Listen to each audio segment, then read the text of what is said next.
on fait une activité qui est la moins polluante possible, avec le moins d'impact possible sur l'environnement. On a fait le choix du bio, certes économiquement, mais c'est plus par conviction. C'était une volonté de transmettre en fin de compte quelque chose de sain, propre et pour nos futurs, quoi.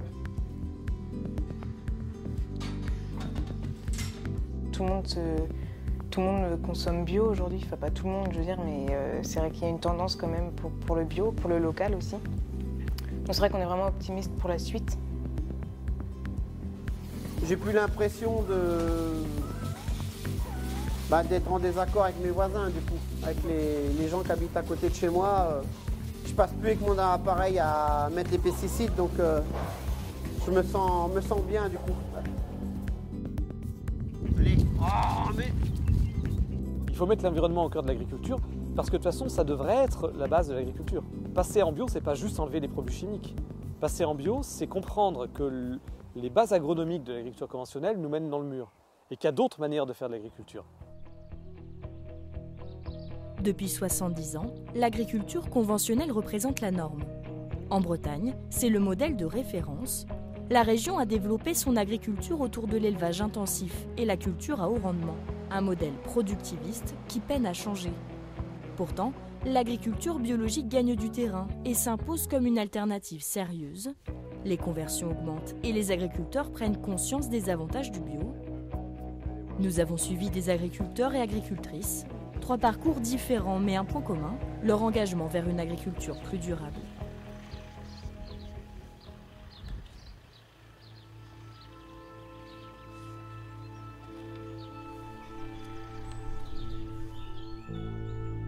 On se disait toujours qu'on allait reprendre une ferme. Je pensais que ça aurait été en fait la ferme de mon père en fait. C'est vrai que là c'est une opportunité malheureusement qui s'est présentée. On a décidé de se lancer en fait. Quand on a repris l'exploitation en fait, c'est une situation un peu... Ça a été un peu compliqué, ouais. En fait c'est suite au décès de mon parrain, donc le frère de ma mère. Donc il a mis fin à ses jours en mars 2017. Donc après c'est vrai qu'on on a repris son exploitation donc au 1er mai 2018 et donc après on s'est dit directement qu'on allait passer en bio tout de suite. Dans un an, l'exploitation de Lauriane et Clément sera enfin labellisée. Mais déjà, ils doivent suivre le cahier des charges européen de l'agriculture biologique, c'est-à-dire aucun produit de synthèse dans les champs et des vaches nourries exclusivement avec des produits naturels. Allez, on y va. Hop, allez les filles.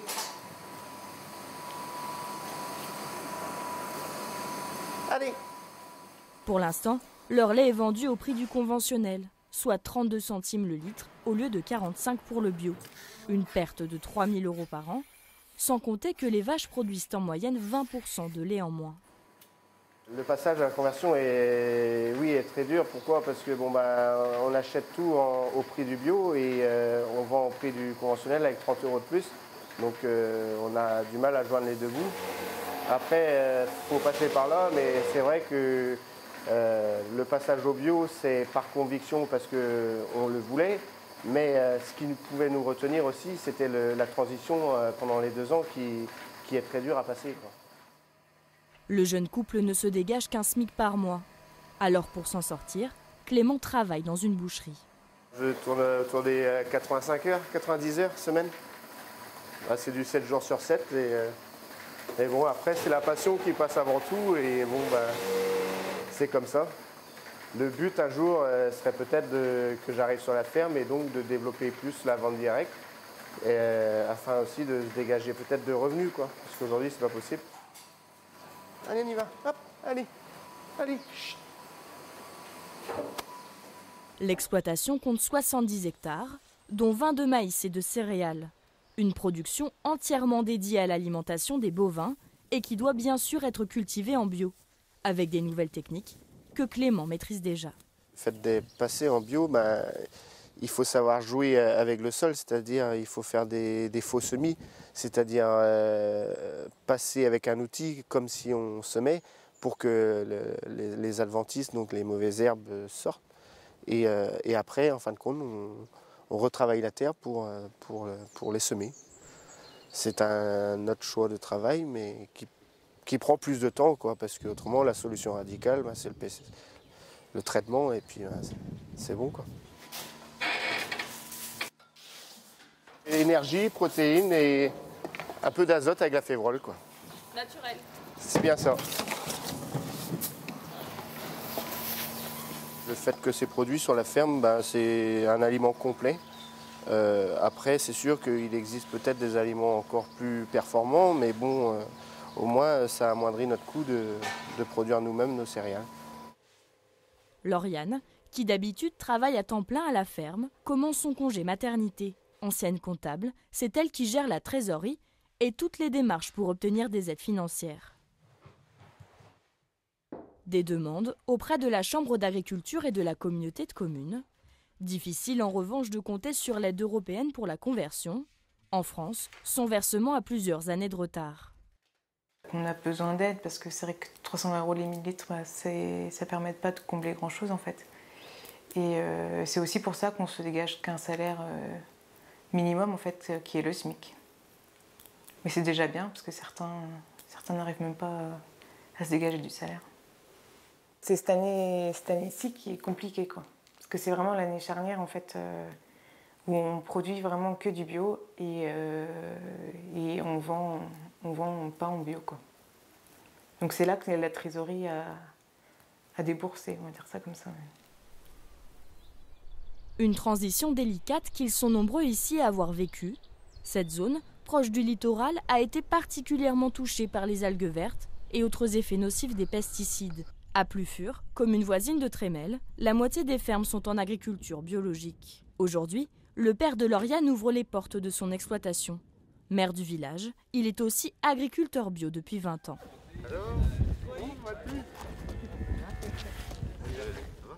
Le fait de faucher avant le pâturage des vaches permet d'améliorer l'ingestion sur cette période-là. Depuis sa conversion, il cherche à fédérer les agriculteurs autour de ce mode de production. Il faut rester modeste, mais néanmoins je crois que le fait qu'on a eu une évolution de notre exploitation et qui malgré tout est restée, je dirais, dans une agriculture localement dynamique, a fait que les regards se sont un peu tournés vers notre façon de fonctionner. Par ailleurs, nous avons aussi mis en place, il y a déjà de nombreuses années, une coopérative d'utilisation du matériel agricole. Et dans cette coopérative, on trouve des agriculteurs bio et des non-bio. Donc il y a cette réflexion qui est partagée et qui permet probablement aussi de faire prendre conscience de techniques qui peuvent être finalement mises en œuvre sur beaucoup d'exploitations. Un élevage qui prouve que l'agriculture biologique est viable et qui rassure cet agriculteur conventionnel, il souhaite se convertir. La petite ferme familiale en bio, on trouve à la fois la solidarité, le savoir-vivre et puis le vivre ensemble et la possibilité de transmettre. Parce que les grosses entreprises agricoles qu'on a aujourd'hui, les 150 vaches avec maïs et soja à gogo, à part enrichir la COP, quand les gars ils arrivent au bout du rouleau à 55 balais parce qu'ils sont cassés en deux, la seule opportunité c'est qu'il y a un groupe financier qui vient racheter le bordel. Parce qu'il n'y a jamais un jeune qui pourra reprendre ça, c'est trop cher. Et donc si on veut pérenniser, je dirais, le système et pouvoir espérer transmettre son exploitation, le bio est certainement la meilleure des solutions. Une prise de conscience qui touche de nombreux agriculteurs en conventionnel. En Bretagne, le nombre de fermes bio a triplé ces 10 dernières années.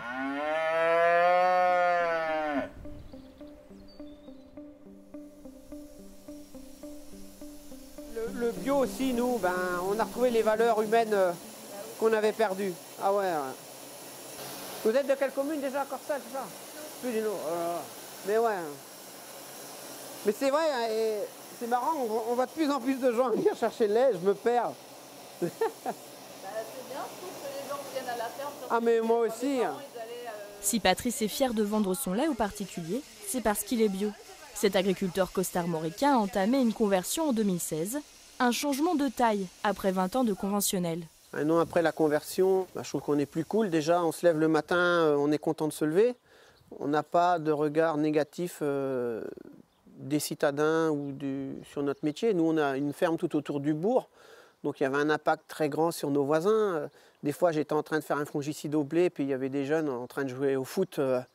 Certains me faisaient comprendre que ça puait ce que j'épandais, je le savais très bien. Sauf que moi, j'avais un masque, mais je ne savais pas comment faire autrement. Les petits veaux vont boire leur petit lait. En 2015, Patrice a eu un accident de quad. Pendant plusieurs mois d'arrêt de travail, il a pu réfléchir et se documenter sur l'agriculture biologique. On s'est dit avec ma femme, non, on ne continue pas comme ça, surtout que j'aimais pas traiter. Je me suis rendu compte que oui, finalement, passer en bio chez nous, ce n'était pas une grosse marche à gravir. Patrice disposait déjà d'assez de surface pour le pâturage, mais le bio nécessite des changements structurels, notamment concernant l'alimentation des animaux. Ah non, t'es gentil. Fini les 60 tonnes de soja brésilien qu'il donnait à ses vaches. Pour vendre à sa nouvelle coopérative, il doit se plier à des règles strictes. Les vaches sont exclusivement nourries avec de l'alimentation française. Ça, c'est dans le cahier des charges de Biolait. On a interdiction d'acheter de l'aliment hors de France. Produire du lait bio, c'est contrôler toute l'alimentation des vaches. Des contraintes qui valent la peine. Sur 1000 litres, Patrice vend son lait bio 100 € plus cher. Donc voilà la laiterie où je livrais avant et où je ne livre plus aujourd'hui. Ça te manque pas? Non, pas du tout. Et quand j'ai décidé de ne plus travailler avec eux, ils m'ont même pas dit « Ah non, reste », ils m'ont laissé partir. Ça veut tout dire. Le passage au bio change la façon de travailler la terre. À 500 mètres de son ancienne laiterie, Patrice possède des cultures. 91 hectares d'herbe ou de févrole pour ses bêtes. Il y laisse les différents écosystèmes enrichir la terre. Le moteur de la prairie en agriculture bio, c'est ça, c'est le trèfle. On met du trèfle avec une graminée, ça c'est la graminée, les grandes feuilles là.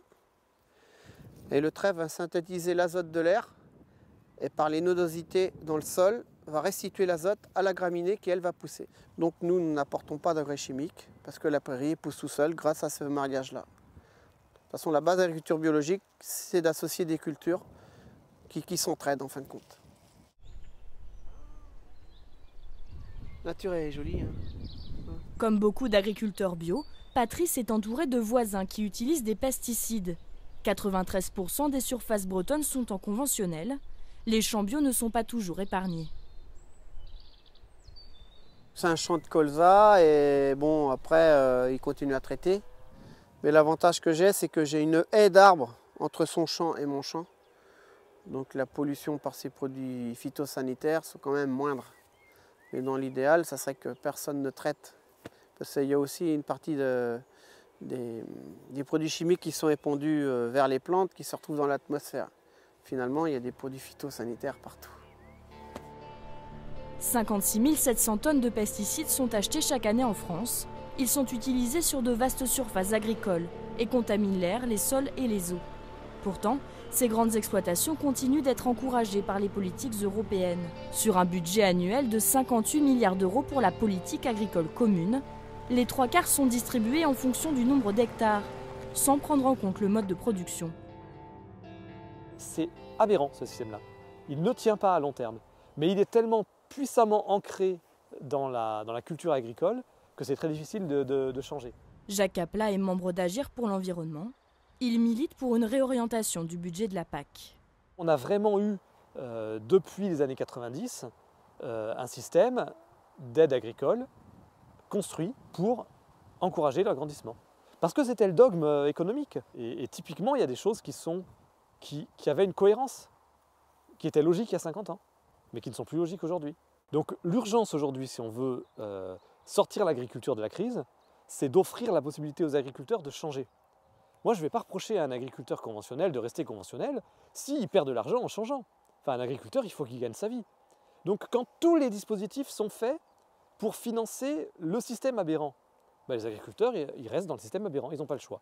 Donc l'enjeu aujourd'hui, c'est d'offrir un choix aux agriculteurs. Donc il faut transférer les budgets. À l'échelle locale, les effets de ces politiques européennes se font sentir. Le canton de Planquette compte environ 200 exploitations, dont seulement 2 en bio. Alors pour ces agriculteurs, il est nécessaire de s'organiser en réseau. Depuis 3 ans, Patrice est référent au groupement des agriculteurs biologiques. J'ai été très bien accompagné, j'ai rencontré des agriculteurs qui m'ont donné l'envie de passer en bio. Et je voulais aussi transmettre mon savoir et encourager d'autres à passer en bio. C'est pas mal, hein. Moi j'en ai adressé 2, je peux te dire qu'elle est bonne la viande. L'organisation comprend des éleveurs, des arboriculteurs et des maraîchers qui s'entraident. À l'antenne des Côtes d'Armor, la commission élevage se rassemble. Non, après-midi. En mince. Est-ce qu'on continue à développer la bio? Quelque part, c'est un peu ça la question qui est derrière. Hein. Est-ce qu'on continue à développer la production, à contribuer à développer la production ou pas? Et du coup, la consommation et du coup la production. Donc ça veut bien dire que là, on va remanquer de lait dans quelques mois, quoi. Parce que la consommation, c'est une droite. Enfin, oui, non, mais je suis d'accord avec ça. Enfin... Ils abordent leurs préoccupations, des conseils techniques et les choix commerciaux. Se rassembler, c'est un moyen de sortir de son isolement. Ça permet d'avoir des remontées du terrain quand on se réunit dans une commission comme aujourd'hui. Chacun amène les problématiques qu'il a vues avec ses collègues dans son coin. On remonte ça au niveau départemental et après on peut remonter ça au niveau régional et jusqu'au niveau national, s'il y a des problématiques. Voilà. Le bio est en pleine expansion. En Bretagne, le cap des 3000 fermes certifiées a été atteint début 2019. Aujourd'hui, Patrice voit le bio comme une évidence. 1 an après sa conversion, il s'y retrouve économiquement et est plus en phase avec son métier. En général, en agriculture conventionnelle, le sol, c'est un support. Les produits phytosanitaires, fongicides, herbicides, tout ça, ça s'occupe de la plante, mais ça pollue la terre. Puisqu'aujourd'hui, on est dans un cercle vertueux. Si la terre est respectée, la parcelle va donner une alimentation de qualité aussi.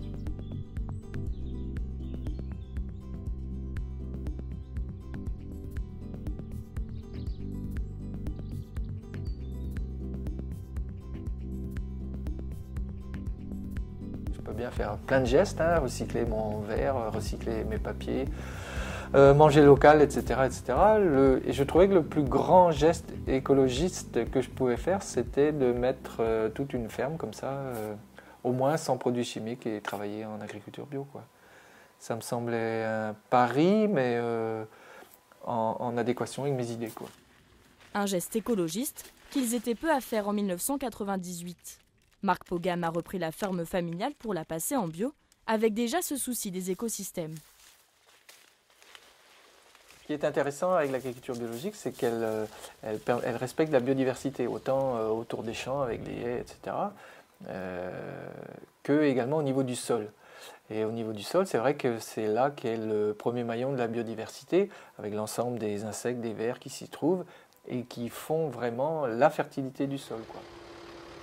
En plus du label européen, les légumes de marque portent l'étiquette BioBraise, une coopérative dont le cahier des charges encourage une agriculture cohérente. C'est chaud, Charlotte? C'est chaud? Par exemple, Marc fait pousser ses propres semences, des graines de choux, dans l'espoir de les cultiver dans ses champs.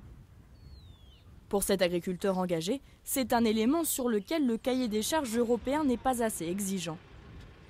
Il y a des lacunes ou des manques dans les textes.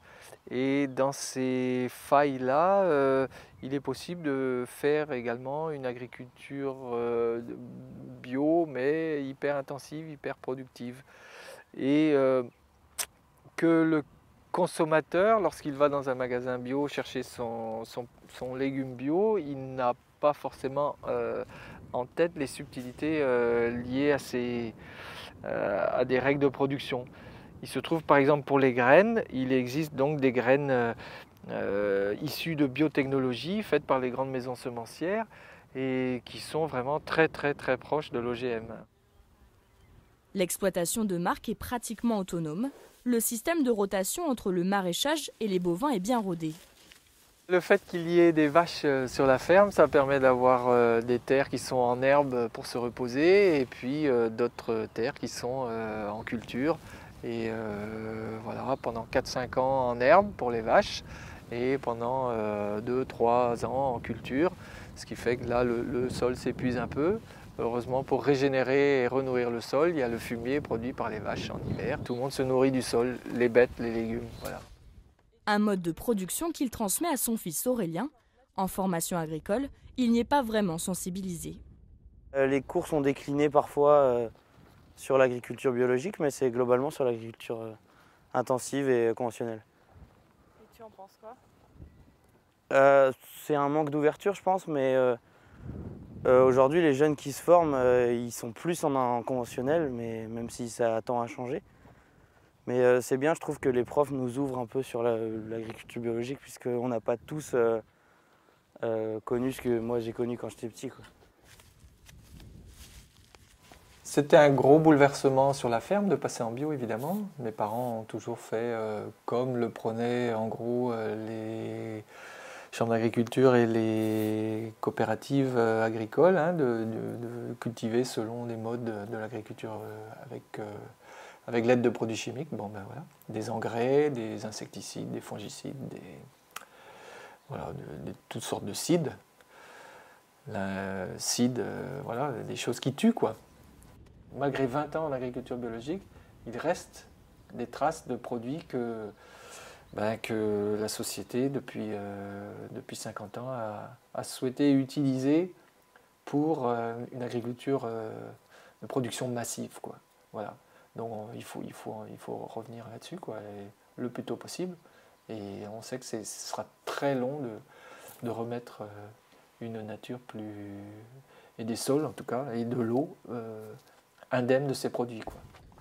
Au-delà des labels, la démarche de Marc va plus loin. Comme avec ce paillage blanc pour protéger ses légumes des mauvaises herbes, il est en lin et en chanvre, des matières biodégradables, et pourrait être utilisé sur l'ensemble de la production, mais à certaines conditions.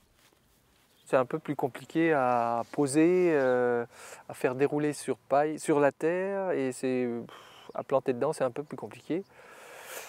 Donc c'est bien, c'est un essai, c'est un peu plus écolo, j'ai envie de dire, peut-être plus agronomique aussi. Mais si au niveau temps de travail, au niveau rendement sur ce type de paillage, c'est moindre, je vais me poser des questions, hein, je vais peut-être pas y aller quand même, quoi. Car Marc est aussi un chef d'entreprise. Il emploie 3 salariés. Il doit donc concilier écologie et rentabilité. Cela passe par l'utilisation et même la réutilisation de toutes les ressources naturelles de son territoire, comme avec ces copeaux de bois qui vont nourrir le sol pour plusieurs années encore. Ce que ça a d'écologique, c'est que ça réutilise une matière première qui est autour de mes champs. C'est le bocage, c'est les grands ou petits arbres, saules, chênes, qui, lorsque moi je coupe du bois pour chauffer ma cheminée, et avec les branchages, ça donne cette richesse-là à redistribuer au sol.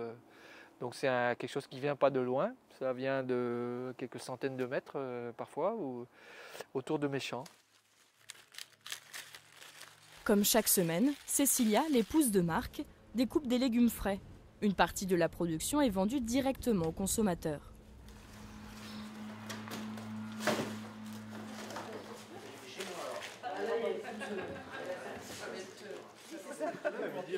Attends ma puce, je fais les patates d'abord. Oh, ces artichauts sont superbes. Ils sont magnifiques. Oh. J'ai été très tôt sensibilisé à la qualité, à la fraîcheur de la nourriture, pour des raisons de bonne santé, tout simplement. Voilà. Et on sait très bien que c'est dans l'assiette que se trouve notre avenir. Donc, il faut privilégier cet aspect. Le marché est souvent partagé avec d'autres agriculteurs locaux. Le bio attire de plus en plus. Peut-être de quoi convaincre d'autres agriculteurs de changer de modèle. La question c'est, est-ce que l'agriculture biologique doit rester une niche ou doit entraîner dans ses valeurs et ses pratiques l'ensemble du monde agricole et l'ensemble de la production agricole? Moi, ma réponse elle est catégorique et évidemment que l'ensemble des techniques agricoles, de la production en général, doit évoluer vers quelque chose de plus vertueux, plus sain, à la fois pour l'environnement que pour les consommateurs. Évidemment. Pour l'instant, le contexte politique, économique mondialisé ne favorise pas une transition générale de nos systèmes agricoles. Mais peut-être que poussé par une prise de conscience environnementale des citoyens et une volonté de consommer plus sain et plus responsable, le bio connaîtra une vraie émergence. Mais alors si le bio devient la norme, une question se pose. Sera-t-il sujet aux mêmes crises que le marché conventionnel ?